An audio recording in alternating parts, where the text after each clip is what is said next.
Welcome to Behind the Story, where we learn the story behind the story. I'm Naomi Craig, historical fiction author of Rahab's Courage.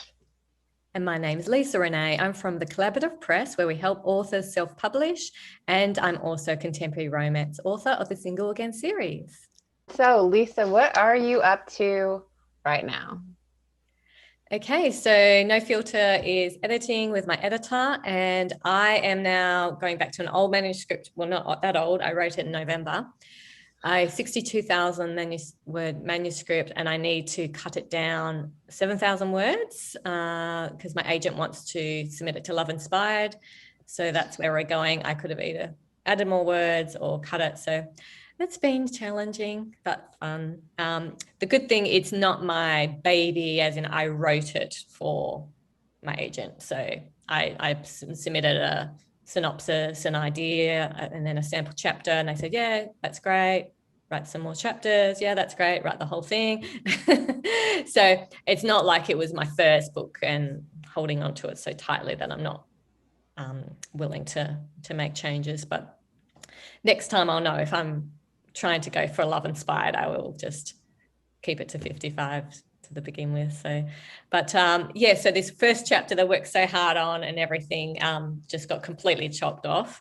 But I was sort of thinking about doing that anyway, because it's got a bit of a suspense element, and I don't want to give that impression that it's a suspense, because it's not. It's a romance, but because it has witness protection in there and that theme, it sort of lends itself to some things. But there's no danger elements actually on page. You know, it's just sort of lurking in the background sort of thing. But the romance is the main theme, and so Love Inspired are looking for some of those themes, which are witness protection, but not the suspense element. So yeah, so it worked out good. That's what they're looking for. So we'll see what they say.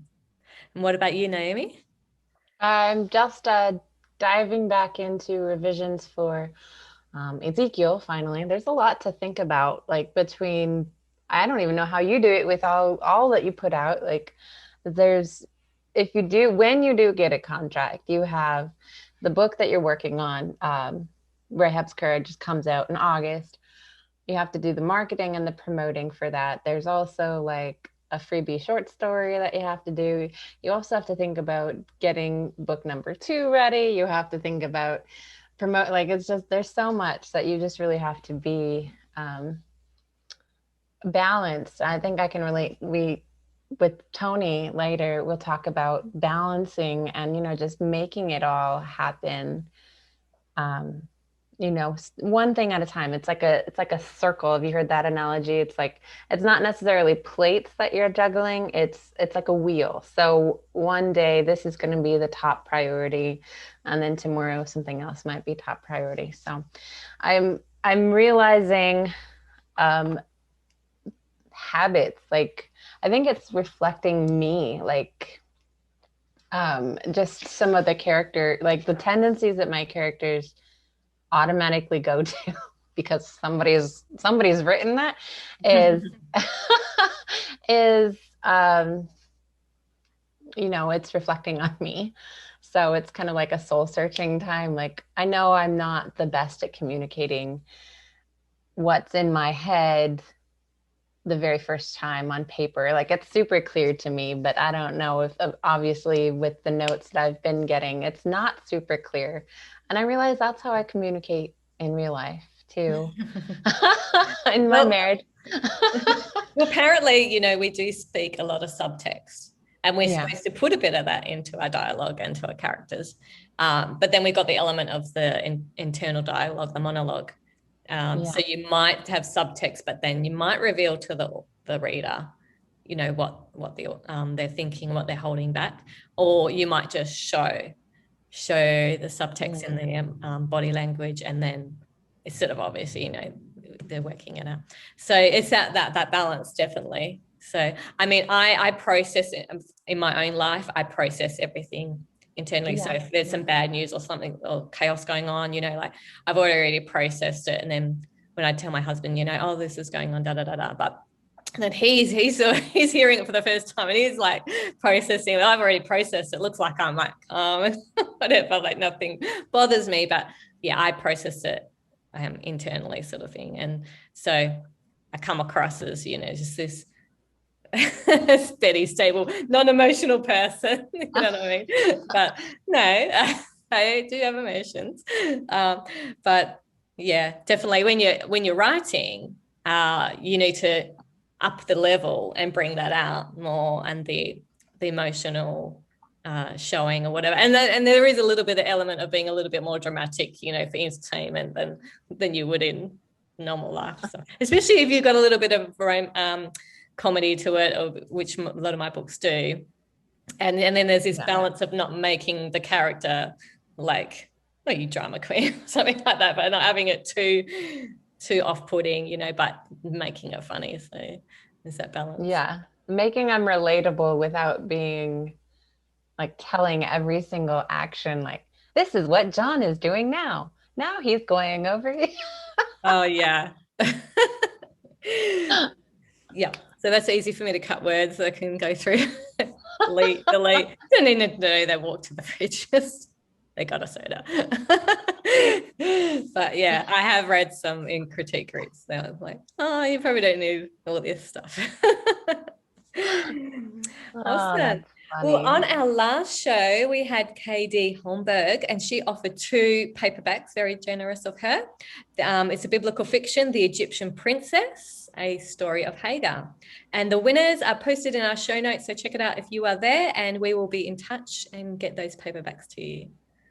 And our guest today is Toni Shiloh, wife, mom, and multi-published Christian contemporary romance author. She writes to bring God glory and to learn more about his goodness. Her novel, Grace Restored, was a 2019 Holt Medallion finalist, and Risking Love is a 2020 Selah Award finalist. Toni, thanks for joining us today on Behind the Story. Thanks for having me. Now, I recalled seeing just this week that you're up for another award. Tell us about that one. Yes, my second book in the Faith and Fortune series, The Truth About Fame, is up in the short inspirational category for the Holt Medallion. Congratulations.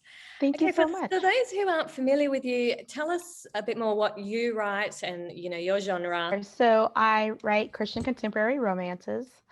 And what you'll find most of my writing is probably a little bit of humor, lots of grace, because I find that, we all have a backstory, and that's really what I want to show with my characters is whatever they're going through, God's got them and seeing them through it through grace. That little redemptive arc is what I try to put in each of my stories. And that is so needed right now to see, have the Lord's presence, because it's not a pretty world to be in right now, for sure. Now, your upcoming novella is part of the Always a Wedding Planner. Congratulations, that's releasing June 1st. Tell us about your part of this collection and what sparked the story. Sure. So my story is called Finally a Sweetheart, and my character is the wedding cake baker. So the great thing about this collection is it's about 4 women who own a wedding business. So you have the cake baker, the seamstress, the coordinator, and then the chef. So each of us picked a character, and I definitely wanted to go with the wedding cake baker because, cakes, desserts, all the good stuff. And I just basically brainstormed, what problem, what issue I wanted her to have, and how I wanted her to get through it. And yeah, it was pretty much easy from there. Is it all the same wedding, or is it 4 separate, where everyone finds their own happily ever after? Yes, it's 4 separate. Everyone has their own happily ever after. But you'll see the other characters pop in here and there. Oh, that's great. It's like the multi-author series where they entwine and that kind of stuff and different points of view. So that's great. So other than this book, you've got some self-published books, and then you've got your love inspired ones. So where are your books set? Is there different, just you set it in a certain series, or is it in a certain state? Yeah, I usually choose a different location for each book. So, with the series, I always choose one location. So with like my Faith and Fortune series, it was set in New York. I have another series that's set in Virginia, and then one set in Indiana. But I feel like it's my own way to travel by picking different places for each book. I get to see a little bit of the world. So where actually are you from? Where do you live, and what's yeah, so are you always been in the same place all your whole writing, or what state are you in? So I currently live in Virginia. I'm not from Virginia. I'm from Texas, actually. And I joined the military out of high school, so I've been moved all over. But now we've been here almost 10 years, so it feels weird. It's the longest place I've ever lived. Well, outside of Texas. So I don't know if it'll be here in the future or who knows. And you've self-published, and I've read some of that work, and yet there's a strong Christian themes there. So and now you're starting to traditional publish. Are you finding have you written to market or changed anything, or the editors wanted to change anything, or is that like the way you write your level of Christianity in your books, is that sort of just continued on, or have you had to adapt in any way? That's actually a great question. I feel like overall, it's still my level of Christianity. With Love Inspired, there are like minute things you have to change, just so they don't want to offend any of their readers. But my editor said that a lot of my theme came in organically, so it didn't seem preachy. Because I think sometimes they're a little bit more light um, on the Christianity. But with my other ones I've written traditionally, I could just pretty much, put as much faith as I want in there and not have to worry about it. What inspired you to start writing?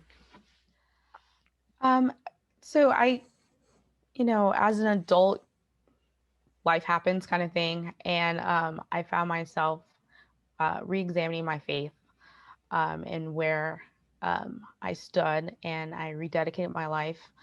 And at the same time, I was in school trying to get my bachelor's degree for English, and I took some creative writing class. And my teachers were just really encouraging.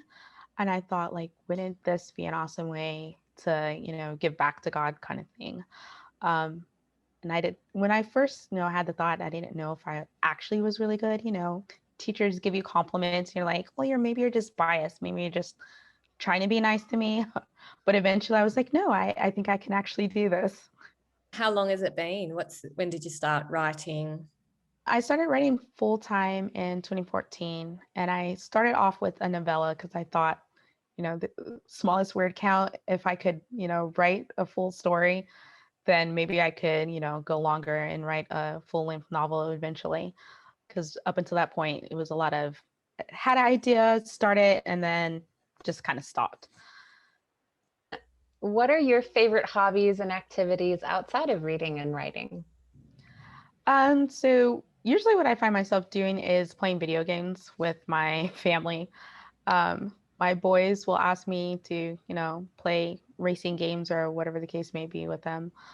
Outside of that, I probably watch TV the most, since you took my reading and writing option away from me. Yeah, that's awesome. So we've got lots of readers that are watching, but also authors that are indie and they're hybrid authors. So we've got a range of viewers. Some would be interested, do you actually read your book reviews, and how do you deal, because every author gets some random ones who starts occasionally because they're reading the wrong genre probably. So how do you deal with bad or good ones as well? So I do read all my reviews. I can't help it.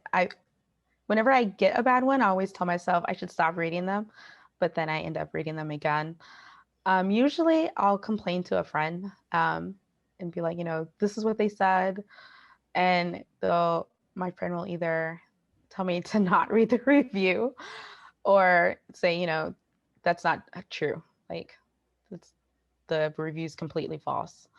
Sometimes I eat chocolate to, to overcome the bad review. And then sometimes, honestly, I can see what point they may have. And so I just tuck it away for a future reference. How did how did publishing your first book change your process of writing? Oh, that's a great question. Um, it allowed me to become more serious about it. I think, that first book, it was more exploratory, like, can I do this? Um, and then once it was out there and I was like, I like writing, I have more story ideas. Um, then it was like, okay, well, how can I do this, in the long run? What things do I need to change? Whether it was, how often I wrote or didn't write, all of those things. It just kind of sat down and came up with a plan. What genre do you love to read, or what trope is your favorite? Ooh, I love the marriage of convenience trope. And since I usually read contemporary, it's a little bit harder to find that trope in that genre. So my second favorite is probably the enemies to lovers. That's excellent. That's one of my favorites too, is the marriage of convenience. There's some good ones that are modern that have slipped in. So it's definitely makes it a lot easier for historical because that was kind of Same. expected. So I guess we've come along because it would be very awkward, I think, to meet and marry some guy today. That would be weird, I think, but that would be very outside the culture, I think. So what advice would you give to someone just starting out and doing that exploratory phase? Um, I would say take notes. Take notes about what works for you. Um, Take notes about what you find difficult, because the difficult thing, there's always some class or someone who can advise you on that, so it's not so difficult. And then uh, just discover how you are in the writing process, whether you're a pantser, a plotter, because I think, like, being able to identify your strength and weakness and how you write sees you in the long run. Like, if you realize you're a pantser, then you don't need to chase all those plotting books, unless of course you want to actually become a plotter. But it just saves time in the long run. You took the privilege of asking some readers that wanted to pick your brains. I don't know if you use that expression in America, but yeah, Sarah Beth wants to know, what obstacles have you had to overcome into being published? So not just like your small press, but going on to, say, a bigger publisher like Love Inspired and Bethany House. What were the obstacles, if you had any? That's a good question. So with Love Inspired, I actually had tried to publish with them previously through one of their contests. It was from blurb to book was the contest. And it started off with you gave them a blurb and then you advanced to a chapter and so forth.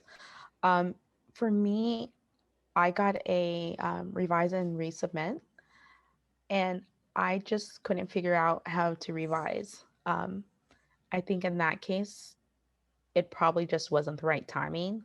But also the other, what if part of my brain is like, well, what if I would have taken more time to, figure out how to revise that book instead of just setting it aside and saying, I give up.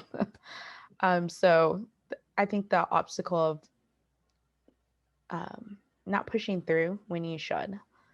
I think sometimes we take the rejections to heart to mean that we can't write, when a lot of times it's either not the right time or we just need to, um, improve our craft. So definitely just not knowing that I should have kept persevering. I have heard that a bit, actually. I have a few authors that I've spoken to a few years ago. They they got a revision, and then someone said, oh, you need to change this, or you need to cut this much. It might have been 20,000 words. And then I was just like, no, I don't want to do that, because it was their baby. It was their first, you know, the one that they might have written some other shorter things, but, you know, this was they were really attached, and they didn't want to change it so much. And then now, years later, they're like, oh, I had the opportunity. Yeah. And kind of stuff. Yeah. So you'd got to the process where you wrote the whole manuscript and you had to make more changes again. Is that what you're saying? Yeah, I did. That's like literally if I could revise certain things and resubmit it, like I would have had the opportunity to, you know, not get back in the slush pile, but be a little bit higher. And I was like, wow, okay. At first I was like, that's disheartening. I gotta revise and resubmit. And, you know, I had author friends going, no, that's really good. And I was still brand new. I didn't understand really how good that was. Like all I had to do was make some changes. So I think probably like the revising process is not something that's often talked about a lot. Maybe it should be, because like once you can figure that part out, like I feel like the rest is a lot easier. That's right. And then once you're in there and you know, oh, I've got to write 55,000 words, and you plan for that, and I need to use a trope, and and it's much easier when you're actually writing to market. But when you first got something and you're submitting it, you know, I guess that's learning that process. Yeah. Awesome. Definitely. Yeah, I think you're also especially a newbie, you're pulling in your bad habits, whether it's writing or your own personal, you know, mindset that might be not what the character needs, you know, but that would be hard because you don't how do you get to the point where like if you are so attached to it, it's your baby, and then you're not your skin is not thick yet, so Right. it's like I'm just gonna go cry right now because they hated it. They hate me. So how did you finally snag that deal with Bethany House? That comes out next year, right? Yes, it will release in February of next year. Um, Seriously, like that felt like a huge God thing. Um, Everything just lined up. It was crazy. I went to a conference, specifically because I saw that Bethany House would be there, and I'm like, it's Bethany House. Like they've been my dream publisher forever. And at first, I was really nervous because I, oddly enough, had not actually been to a pitch session yet. Had never done that. So I'm like, oh, is this going to kill me? Like, you know, the nerves of how does it go? Like, what will they say? And then finally, I was just like, the worst I can do is say no. And like, I've already been there before. So I pitched my story idea, and she thought it was interesting enough to ask for the first 3 to 5 chapters. I didn't have anything written at the time. So I was like, okay, now I have to go write this because I have nothing. And so I did that. I sent it to her. At the same time, I had organically been talking to the person who is now my agent. And so she was like, well, send it to me as well, official. And I was like, oh my gosh, this is like really happening. And so literally, I sent it to Bethany House. I sent it to my agent, who turned around and called me and was like, yes, I want to be your agent. And then next thing you know, she's sending it out to different other publishing companies, and came down to Bethany House, which I was like ecstatic about. And I got the contract. Like it all happened so quickly too, like compared to what you normally expect. So it was a really kind of like pinched me situation. It was like, wow, it just like literally all lined up. Awesome. So you had the manuscript with Bethany House, and your agent was pitching it to different publishers. And did your agent pitch it to Bethany House as well? Is that what you're saying? Or how did that happen? Basically, Bethany House already had it, so she just had to let her know that she was now my agent. So after that, everything went through her. But yeah. Yeah. And you would have had to get an agent anyway, because Bethany House would want an agent, even though you or do you know? Actually, I had pitched to Thomas Nelson as well at the same conference. And with them, they said I would have to have an agent. So that's one of the reasons I was also looking at an agent at the same time. I hadn't known Bethany House's stance on it. You have, as we mentioned, you've indie published quite a few books, and you got small press with Celebrate Lit, and then you've done some multi-author series, little other things in between, and Love Inspired and now Bethany House. So we've got some authors out there, they're indie, and some are just like, maybe they're not self-publishing yet and they're just waiting to get their agent, they're waiting to get into traditional publishing. Now you've done the whole spectrum, and I know you've got a bit more to see the results from all that, how it bounces off and how it works. But so why are you pursuing hybrid? If you are still indie publishing, why have you gone traditional publishing? I like the perks of both. With the indie publishing, I can control everything. And as a recovering perfectionist, like that suits me. Like I can make sure my cover is the way I want it to be. I can do all of that. And then as far as traditional publishing, I don't control everything. And as a person who would like to write more than I do all the other little things, that is a big perk. Like I don't have to worry about the marketing, and I don't have to be the cover designer. I don't have to wear all the hats. So that's one of the reasons why I went ahead and pursued both. That's amazing. I'm really impressed. That's you've like taken all of the steps, but it takes time though. Like usually it's not going to be snapped up by an agent and a publisher overnight, I imagine. I mean, from the majority of the stories. So I think what I'm hearing is that it's going to take hard work. It's going to take time, but it's doable to reach that dream, because as long as you don't give up at that first revision letter. um, so how important, Sarah, this is also Sarah Beth, she had lots of questions for you. She's like your new BFF, I think. But how important is diversity in Christian fiction, and why, and do you want diversity to persist beyond African American characters, etc.? So yes, I'll start with the ending one because it's fresh in my brain. I definitely wanted to, be beyond African American because there's not just white and black people in the world. So I would like to see all the people represented in Christian fiction. And I feel like as Christian writers, like we should be the ones at the forefront. We should be the ones leading change. And I feel like we're still a little bit behind in that area. Like you can go see a lot more in secular romance genre, just, for an example.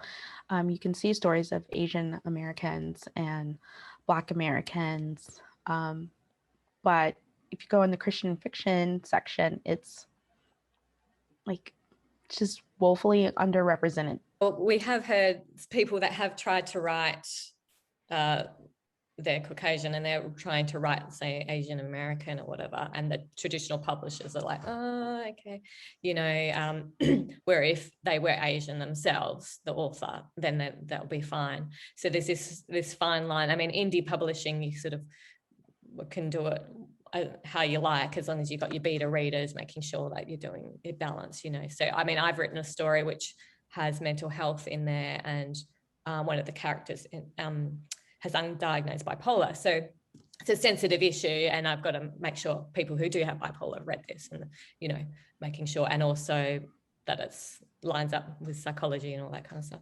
So but that was an indie published book, and so it is very much with the traditional. Have you heard that as well, that some publishers are, you're saying with the Christian fiction you're noticing the difference? So I've seen it both ways. I've heard from Caucasian authors who wanted to go, traditional, and their agent or the publisher is saying no because they're not of whatever ethnicity they're trying to portray. And then I've seen, Caucasian authors who are traditionally publish stories about ethnic group they're not part of. So I think honestly, it's a combination of different things. It's probably how the story is. It's the comfort level of that said agent or publisher. So it's all the things that I think it's just one of those issues that's personal. And so everyone's going to make their own judgment about whether or not they want to accept a manuscript from an author that doesn't match the ethnicity. Right. Okay, we've got another question from Stacey. She asks if you ever draw inspiration of your wonderful characters from movies or real life people. Good question. I want to say, so I'm a writer, so the question's not easy yes and no, but I'm going to say no. I couldn't open a book and be like, that's so-and-so from, real life or from that movie. However, I do like to use inspiration photos from actors. And sometimes I will like watch their movies and look at their mannerisms and whatnot and give them to my character. But obviously, I don't know actors. So I'm just, getting a portrayal of what I believe in that character, if that makes sense.